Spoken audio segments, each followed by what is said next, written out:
Salut, cette vidéo se porte sur les arcs et les angles dans un cercle, particulièrement les angles intérieurs et les angles extérieurs. Ça vous montre leur définition et une animation amusante sur les relations entre les mesures de ces angles et les arcs du cercle. Allons-y. Soit O, un point quelconque. Et c'est un cercle de centre O et de n'importe quel rayon. Plaçons sur C 4 points. A, B, C et D. Encore quelconque, mais de façon qui ne soit pas les sommets d'un parallélogramme inscrit dans un cercle, c'est-à-dire un rectangle. En joignant les points A et B et les points C et D, nous obtenons deux cordes, AB et CD, dont les supports se coupent en un point noté E. De même, relier les points A et C et les points B et D nous donne les deux cordes AC et BD qui se coupent en un point noté F. Nettoyons un peu la figure et voilà. L'angle DEA, formé par les supports des cordes AB et CD, est dit un angle extérieur, car son sommet est à l'extérieur du cercle C. Et il est clair que les angles DEA et BEC ont le même sommet, donc égaux. Cet angle extérieur intercepte deux arcs du cercle C, BC et DA. Alors, un angle extérieur à un cercle est un angle formé par le support de deux cordes de ce cercle et son sommet qui est situé à l'extérieur du cercle. Et il intercepte deux de ces arcs. L'angle DFA, formé par les cordes AC et BD, est dit un angle intérieur, car son sommet est à l'intérieur du cercle C. Dans ce cas, les angles DFA et BFC sont opposés par leur sommet, donc égaux. Cet angle intérieur intercepte les mêmes arcs, BC et DA. Alors, un angle intérieur à un cercle est un angle formé par deux cordes de ce cercle et son sommet qui est situé à l'intérieur du cercle, et il intercepte deux de ces arcs.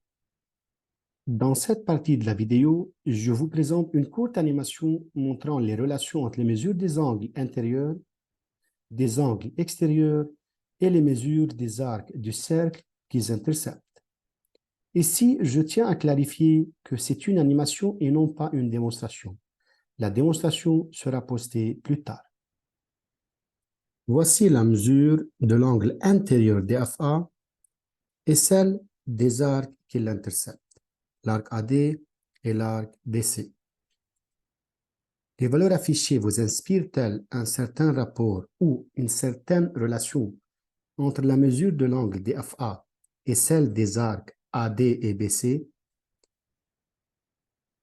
La mesure de l'angle DFA vaut la moitié de la somme des mesures des arcs AD et BC. DFA est égal à mesure de AD plus mesure de BC, le tout sur 2. Cette relation est-elle toujours correcte?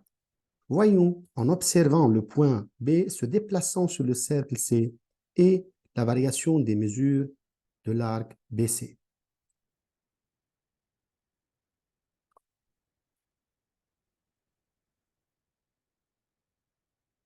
La mesure d'un angle intérieur à un cercle vaut toujours la moitié de la somme des arcs qui l'interceptent.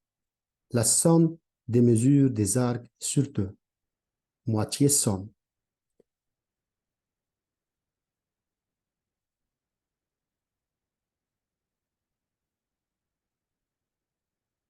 Et ceci reste valable même si on change la position de n'importe quel point autre que B sur le cercle C.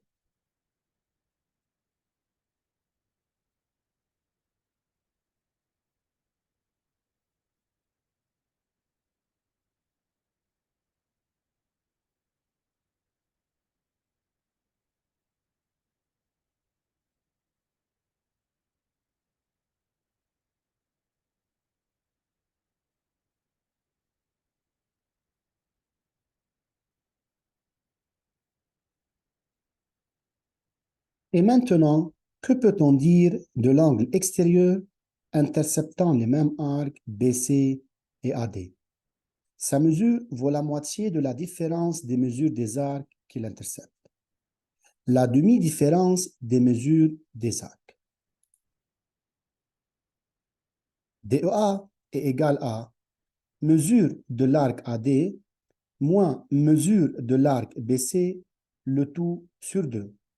Moitié différence des mesures des arcs. Et c'est vrai pour tout angle extérieur à un cercle. Mais il faut que la mesure d'un angle soit positive. C'est pourquoi on soustrait la mesure de l'arc mineur, le plus court, de celle de l'arc majeur, le plus long, c'est-à-dire mesure du long arc moins mesure du court arc, le tout sur 2.